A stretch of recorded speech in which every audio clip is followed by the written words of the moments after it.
अंधभक्तों को कॉन्ग्रेचुलेट कर दूं, क्योंकि उन्हीं अंधभक्तों की वजह से आज भारतीय जुमला पार्टी के 7 साल पूरे हो गए हैं।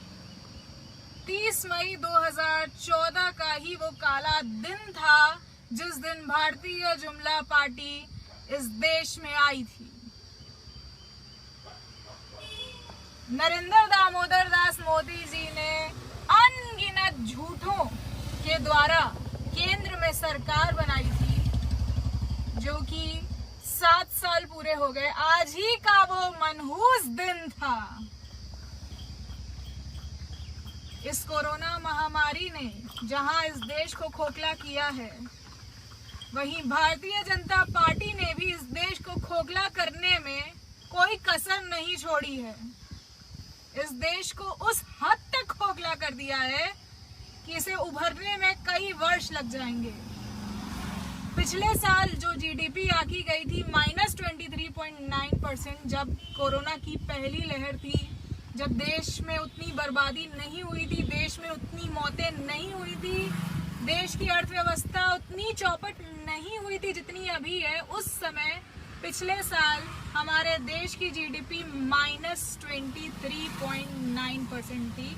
और 2014 में जब कांग्रेस की सरकार थी तो वो +10 थी। तो कुल मिला के -33.9% नीचे ले गए भारतीय जनता पार्टी वाले इस देश को। और अगर करंट में मैं चैलेंज करती हूँ भारतीय जनता पार्टी के हर एक नेता को, मंत्री को, कि अगर करंट में जीडीपी नापी जाएगी, आंकी जाएगी इस देश की, तो वो -50% से भी ज्यादा सामने आएगी इस देश के, जो कि चिंता का नहीं, बहुत ज्यादा चिंता का विषय है। इस देश ने 70 साल जब कांग्रेस की सरकार थी तो सुई से लेके हवाई जहाज तक बनाया कांग्रेस ने, लेकिन 7 सालों में शौचालय के अलावा भारतीय जनता पार्टी ने कुछ भी नहीं बनाया और देश की जीडीपी -50% तक लाके छोड़ दी। और लाखों की तादाद में लोग मेडिकल फैसिलिटी न मिलने की वजह से डेथ कर गए। हजारों लाखों रुपए लगाने के बावजूद भी जान नहीं बच पाई लोगों की। काश इस सरकार ने शिक्षा पे ध्यान दिया होता, काश इस सरकार ने मेडिकल कॉलेजेस पे ध्यान दिया होता, काश इस सरकार ने हॉस्पिटल्स पे ध्यान दिया होता, जो कि सबसे ज्यादा जरूरी होता है।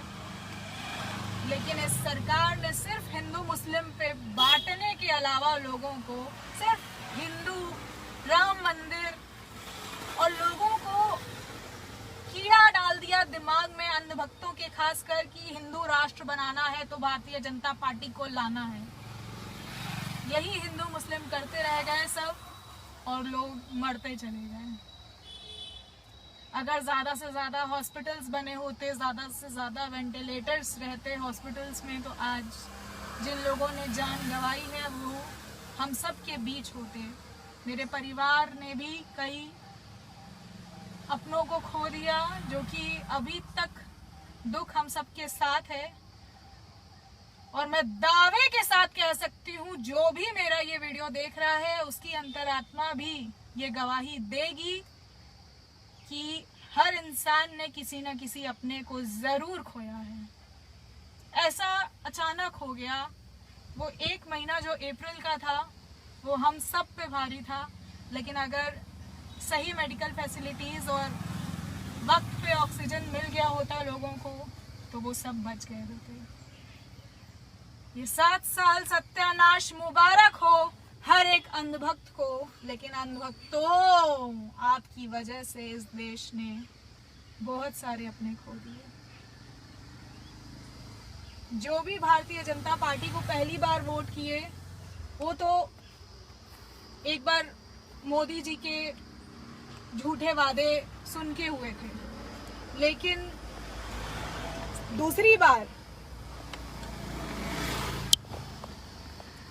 दूसरी बार जिन्होंने जानबूझकर भारतीय जनता पार्टी को वोट करके इस देश को गड्ढे में डाला है, उन सब को मैं कहना चाहूंगी कि ये देश आपको कभी माफ नहीं करेगा। 2022 में जो चुनाव है, भारतीय जनता पार्टी उस पे लगी हुई है। अभी भी जो तीसरी लहर आने वाली है, जिसका पहले से ही अनाउंसमेंट हो गया है कि सितंबर के महीने में आ सकती है और इसका सबसे ज़्यादा बुरा प्रभाव पड़ेगा इस देश के बच्चों पे, उसके बावजूद भी ये सरकार सजग नहीं हो रही है। वो उत्तर प्रदेश के इलेक्शन में जोरों शोरों से लग गई है, उसे नहीं पड़ी हम सबकी।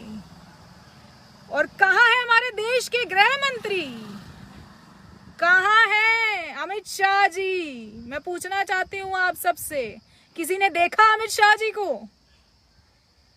अमित शाह जी या तो चुनाव में दिखाई देते हैं या तो एम्स में दिखाई देते हैं, जो कि कांग्रेस पार्टी का बनाया हुआ है। चुनाव नहीं तो अमित शाह दिखते ही नहीं है। जब चुनाव होता है तो हजारों की लाखों की चुनावी रैली में सबसे पहले दिखाई देते हैं Amit Shah ji, the mastermind of Bharatiya Janata party. Where are you? अभी देश की ये स्थिति संभालने का फर्ज नहीं बनता हमारे गृह मंत्री को। हमारे गृह मंत्री को इसीलिए बनाया गया है कि वो चुनावी रैलियां करें और भारतीय जनता पार्टी के वोट बटोरे। हमारे गृह मंत्री का कार्य सिर्फ और सिर्फ इतना है। होम मिनिस्टर को सिर्फ इसीलिए बनाया गया है कि जितनी भी रैलियां होंगी, जहां जहां चुनाव है, वहां पे कितने विधायकों को खरीदना है, कौन सा विधायक कितने करोड़ में बिकेगा, ये हमारे गृह मंत्री तय करते हैं, क्योंकि मास्टरमाइंड है वो। जब चुनाव नहीं तो हमारे गृह मंत्री जी नहीं दिखाई देते हैं। किसी ने भी उन्हें देखा है इस महामारी के समय में? कहाँ है वो? स्मृति ईरानी जी जो एक हाथी के मरने पे ट्वीट करती हैं, उस स्मृति ईरानी जी को किसी ने देखा? नहीं देखा। क्यों? एक हाथी के मरने पे ट्वीट कर दिया और जो लाखों लोग मर गए उनके मरने पे ट्वीट क्या उनके अब्बा करेंगे?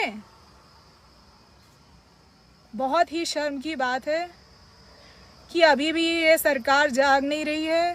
Third wave, fourth wave, fifth wave, पता नहीं कितनी वेव आएंगी और जाने जाती जाएंगी, लेकिन इस सरकार को किसी की नहीं पड़ी है। 2024 तक का कॉन्ट्रैक्ट तो इन्हें मिल ही गया है। केंद्र में 2024 तक 3 साल और बचे हैं इस सरकार को। 3 साल में पता नहीं कितने लोग अपनी जान गंवा देंगे, कितने लोग अनशन कर करके, वकील अनशन कर रहे हैं, डॉक्टर्स अनशन कर रहे हैं, विद्यार्थी अनशन कर रहे हैं। जितने विद्यार्थी हैं अभी तो वो अपने फ्यूचर को लेके चिंतित है कि होगा क्या हमारे फ्यूचर का, एग्जाम होंगे भी कि नहीं होंगे, पढ़े कि ना हम लोग, क्योंकि जो सरकार में है वो तो अनपढ़ है। जो ये देश चला रहे हैं उनकी डिग्री पूछो तो वो फर्जी डिग्री दिखा देते हैं। बहुत ही चिंता का विषय है। जागिए है आप सब, क्योंकि ये थर्ड वेव जो आने वाली है वो सोच के भी परे है। और अभी सेकेंड वेव खत्म नहीं हुई और तरीके तरीके के फंगस आ गए हैं। Black fungus, white fungus, yellow fungus. ये फंगस किसी को हो जाए तो किसी का इलाज ही नहीं है हमारे देश में। पता नहीं कहाँ कहाँ भटक रहे हैं लोग। तो सोचिए। और जो अभी भी अंधभक्त पूछा जाए कि 2024 में किसकी सरकार आएगी, क्या अभी भी आपकी आंखें नहीं खुली है? मैं पोस्ट करती हूँ कि क्या अभी भी आप चाहते हैं कि भारतीय जनता पार्टी की सरकार आए? तो भी कुछ अंधभक्त, तो भी वो बेवकूफ, इतने बड़े बेवकूफ हैं कि उनकी आंखों पे से अभी भी पट्टी नहीं हटी है। वो अभी भी लिखते हैं आएगा तो मोदी ही। अरे बेवकूफों, तुम अपना फ्यूचर नहीं पूरे देश का फ्यूचर गर्क में डाल रहे हो अपनी वजह से। अब तो जाग जाओ, जिसके घर में जिसके अपने भाई, जिसके अपनी माँ, जिसका अपना बेटा चला गया, उन सब का दर्द, उन सब का पीड़ा, अगर किसी के घर में किसी का अपना नहीं गया है तो उसकी आंख नहीं खुलेगी। बगल में चाची का बेटा या पड़ोसी का बेटा चला गया तो उससे आपको क्या मतलब, आप तो वोट देंगे मोदी जी ही कोई ही। पूरी भारतीय जनता पार्टी ने जितनी मेहनत करनी चाहिए थी इस कोरोना में और जितने लोगों को बचा सकते थे वो नहीं बचा पाए हैं। ये बहुत बड़ा कटु सत्य है।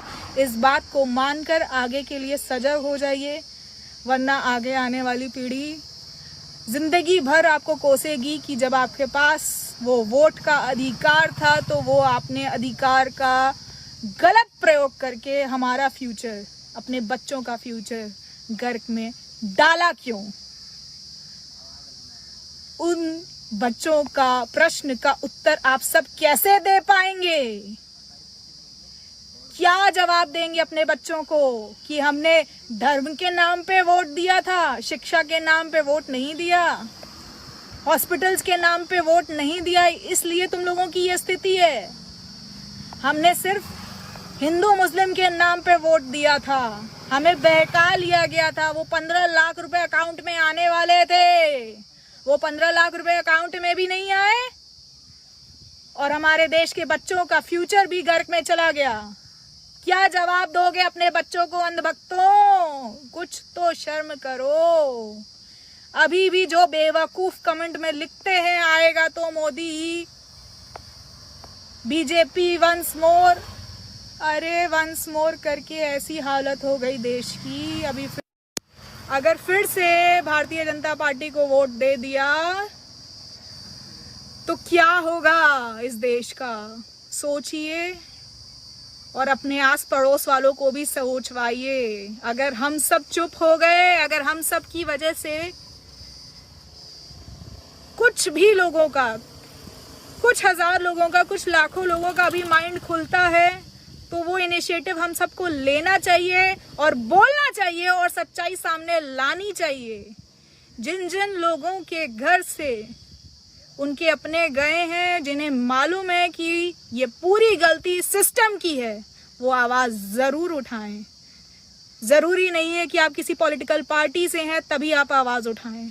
एक आम नागरिक होने के नाते आपका फर्ज बनता है, आपका कर्तव्य बनता है कि आप आवाज उठाएं और जो गलत है उसे गलत बोलें। गलत को बर्दाश्त करने वाला इंसान भी गलत कहलाता है। शास्त्रों में लिखा है ये बात। अन्याय सहने वाला भी बहुत बड़ा बेवकूफ होता है भगवान की नजर में। तो अन्याय न करिए, ना ही सहिए और गलत को गलत कहना सीखिए।